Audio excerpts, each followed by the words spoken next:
Esteemed citizens of Russia, dear friends,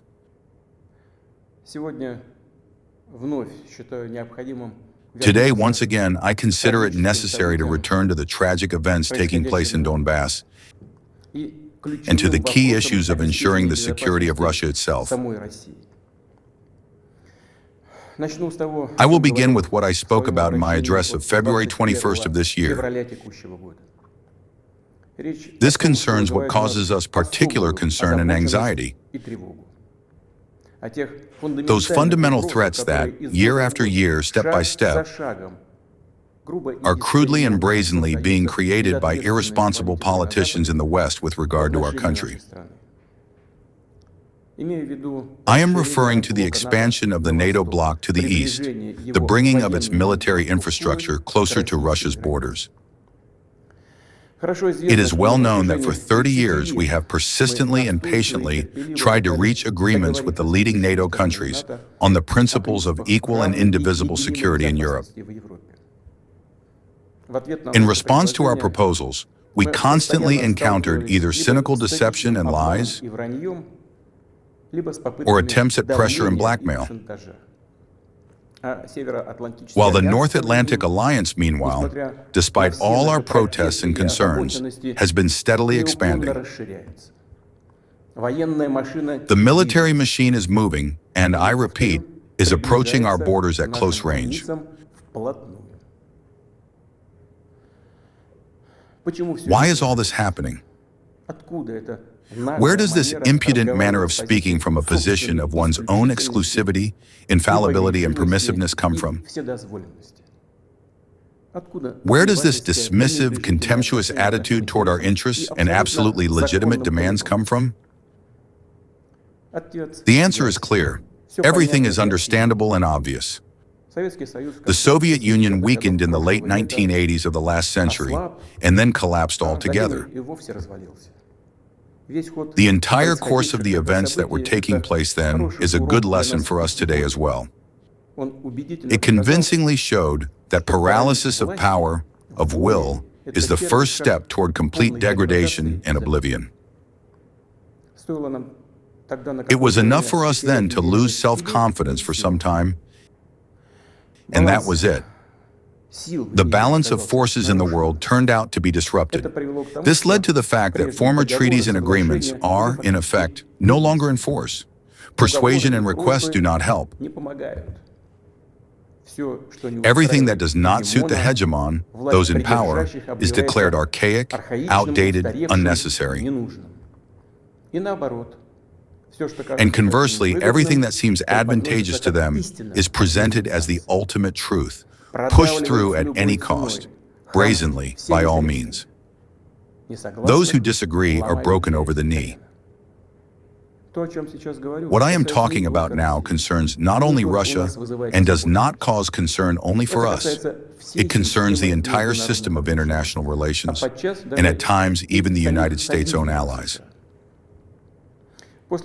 After the collapse of the Soviet Union, a redistribution of the world in fact began, and the norms of international law that had taken shape by that time, and the key fundamental ones of them were adopted following the results of the Second World War, and in many respects enshrined its outcomes, began to hinder those who declared themselves the victors in the Cold War.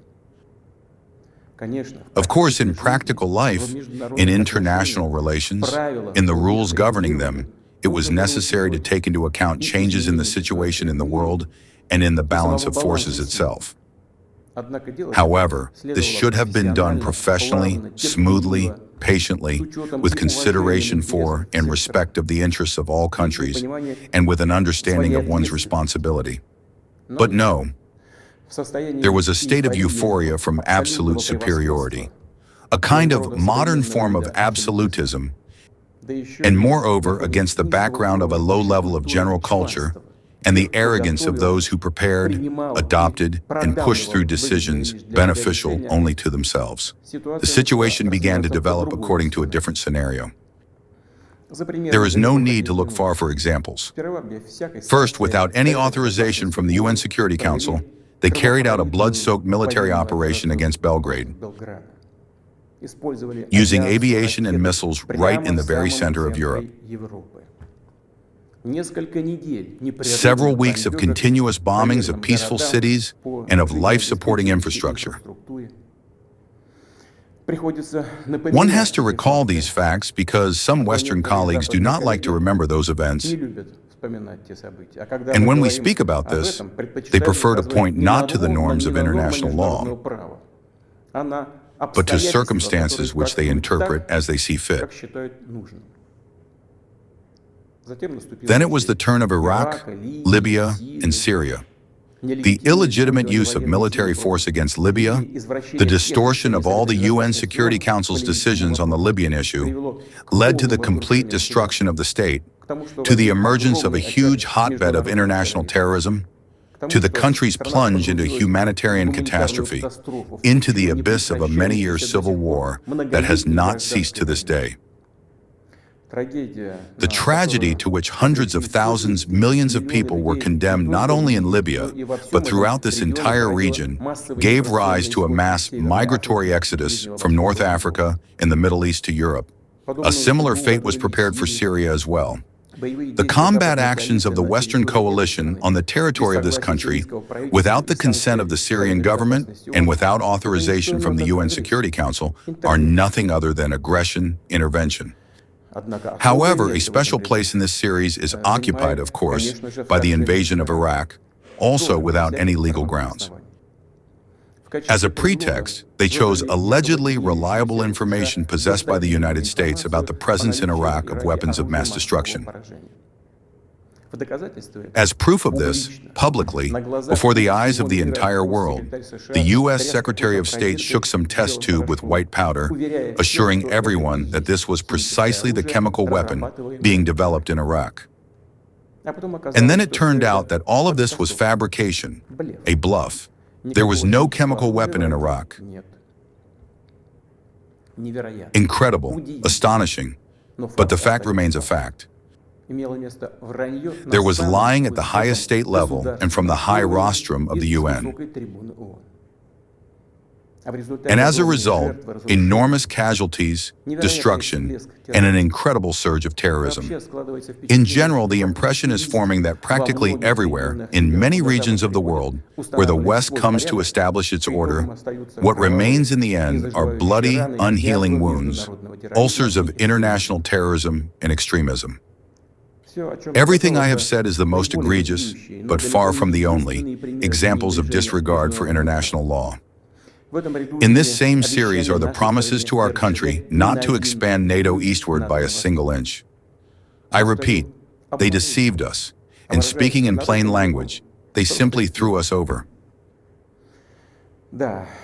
Yes, one often hears that politics is a dirty business. Perhaps so, but not to this extent. Not to such a degree.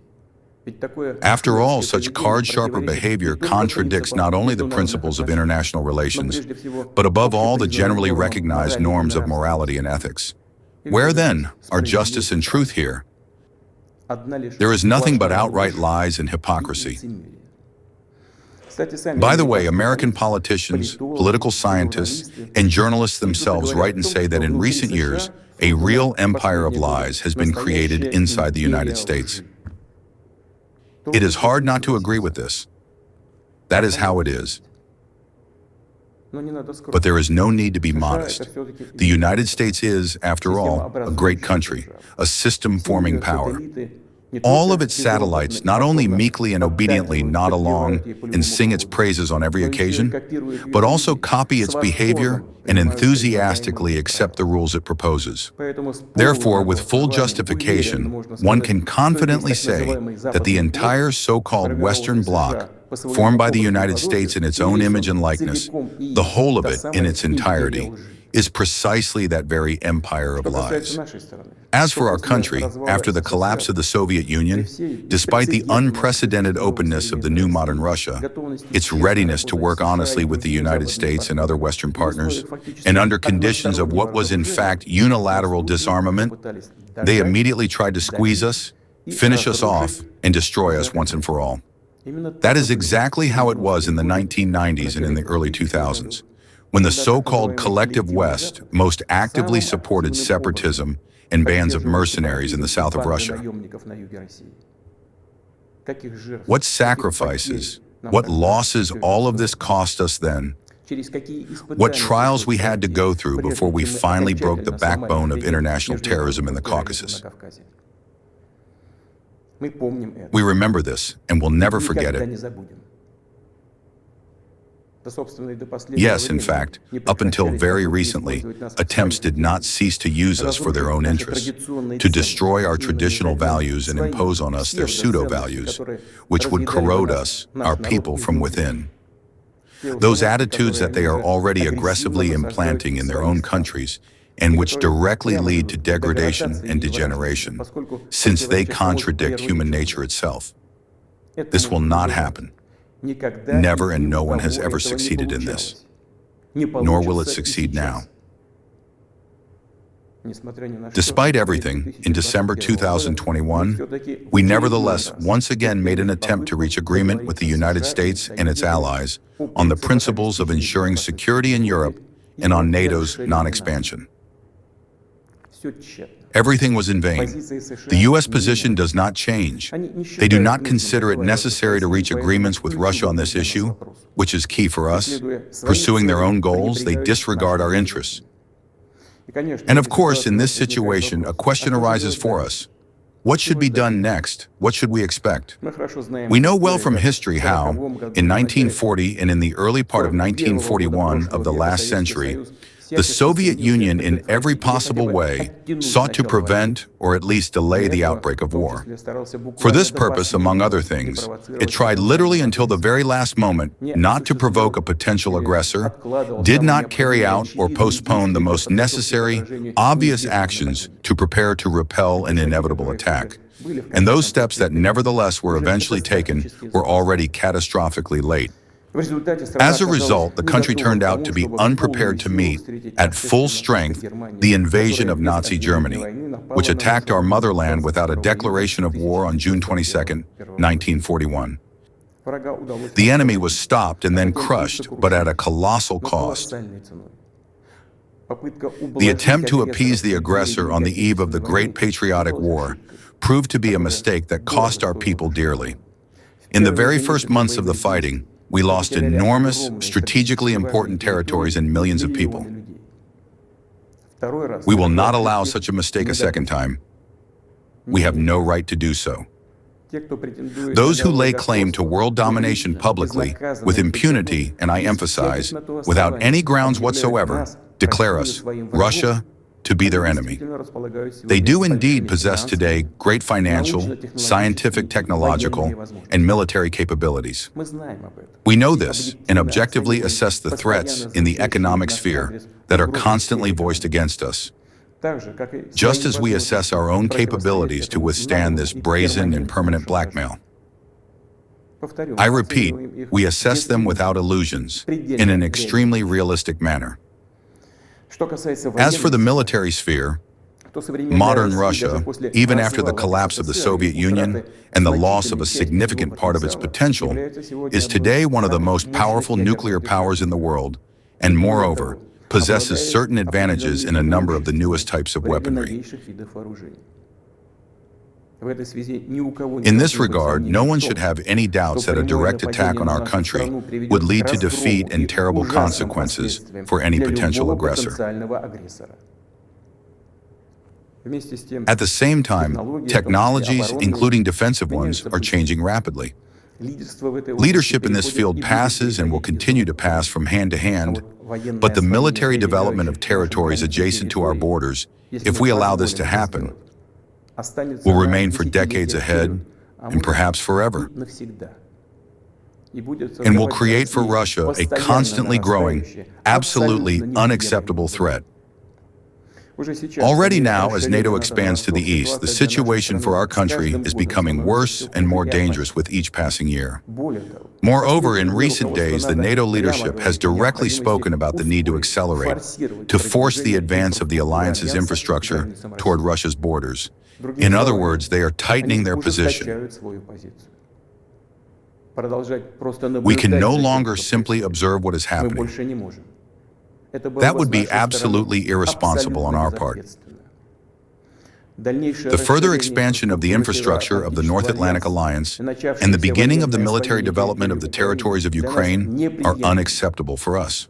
The matter, of course, is not in NATO as an organization itself. It is only an instrument of U.S. foreign policy. The problem is that in the territories adjacent to us, and I note in our own historical territories, an anti-Russia hostile to us is being created, placed under full external control, actively settled by the armed forces of NATO countries, and pumped full of the most modern weapons. For the United States and its allies, this is the so-called policy of containing Russia, obvious geopolitical dividends. But for our country, in the end, this is a question of life and death, a question of our historical future as a people. And this is not an exaggeration. This is how it is. This is a real threat not merely to our interests, but to the very existence of our state and its sovereignty. This is precisely that red line that has been spoken about repeatedly. They have crossed it.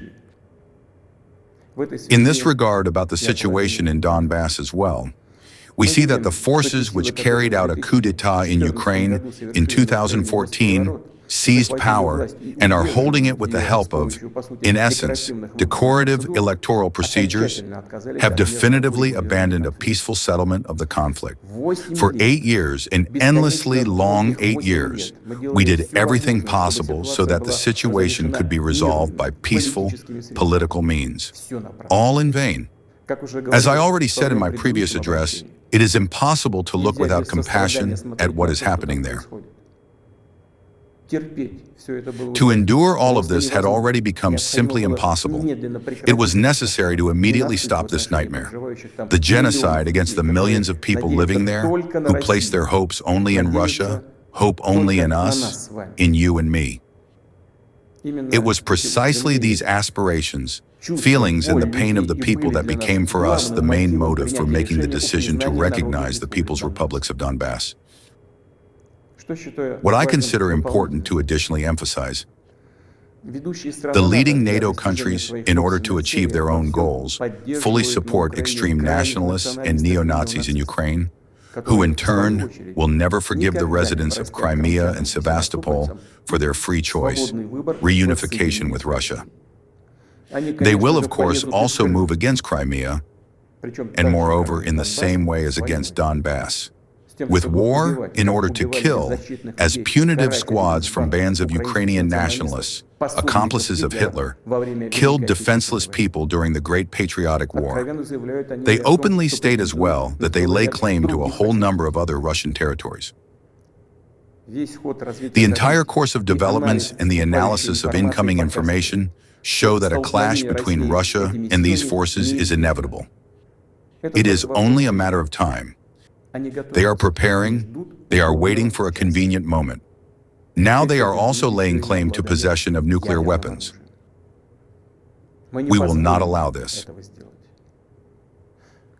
As I have already said earlier, Russia, after the collapse of the Soviet Union, accepted the new geopolitical realities. We treat with respect and will continue to treat with respect all the countries newly formed in the post-Soviet space. We respect and will respect their sovereignty, and an example of this is the assistance we provided to Kazakhstan, which faced tragic events, a challenge to its statehood and territorial integrity. But Russia cannot feel safe, develop, or exist with a constant threat emanating from the territory of modern Ukraine.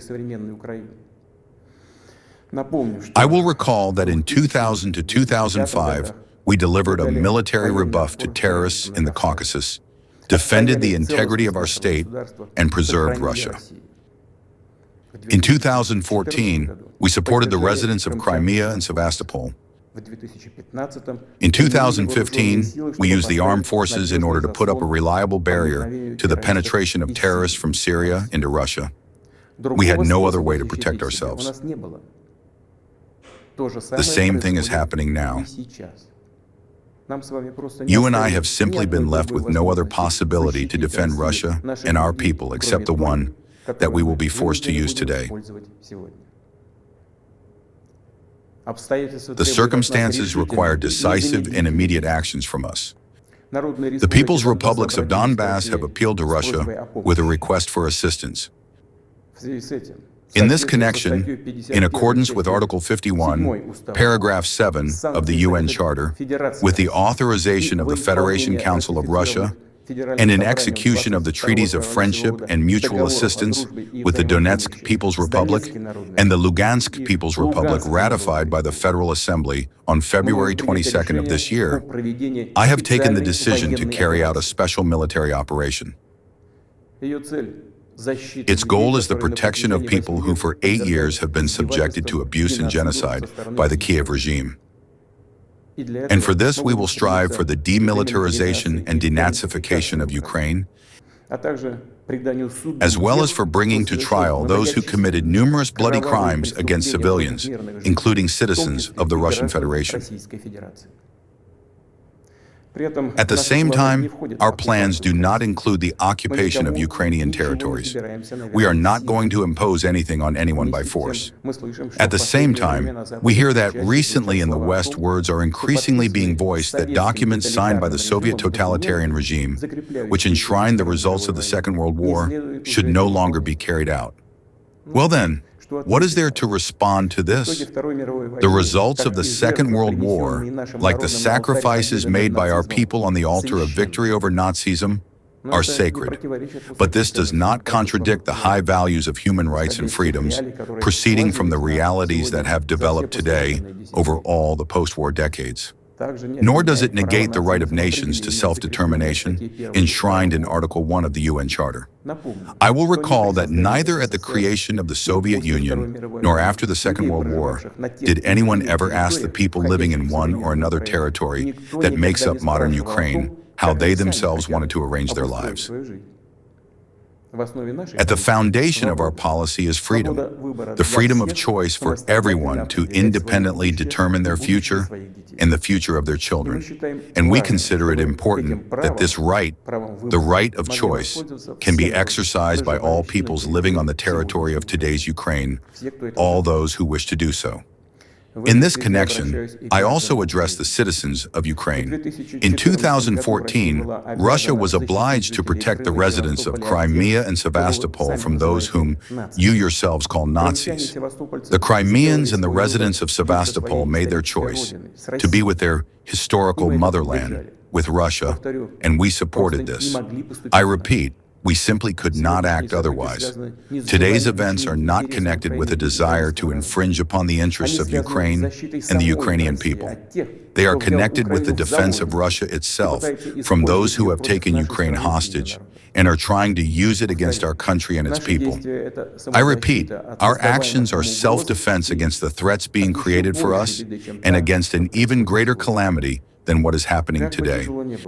However difficult it may be, I ask you to understand this and call for interaction in order to turn this tragic page as soon as possible and move forward together, not allowing anyone to interfere in our affairs, in our relations, but to build them independently in such a way that this would create the necessary conditions for overcoming all problems, and despite the existence of state borders, would strengthen us from within as a single whole. I believe in this, in precisely such a future of ours. I must also address the servicemen of the armed forces of Ukraine. Esteemed comrades, your fathers, grandfathers, and great-grandfathers did not fight the Nazis, defending our common motherland so that today's neo-Nazis could seize power in Ukraine. You took an oath of allegiance to the Ukrainian people, not to an anti-people junta that robs Ukraine and mocks that very people. Do not carry out its criminal orders. I urge you to immediately lay down your arms and go home. I will explain. All servicemen of the Ukrainian army who fulfill this requirement will be able to leave the combat zone without hindrance and return to their families.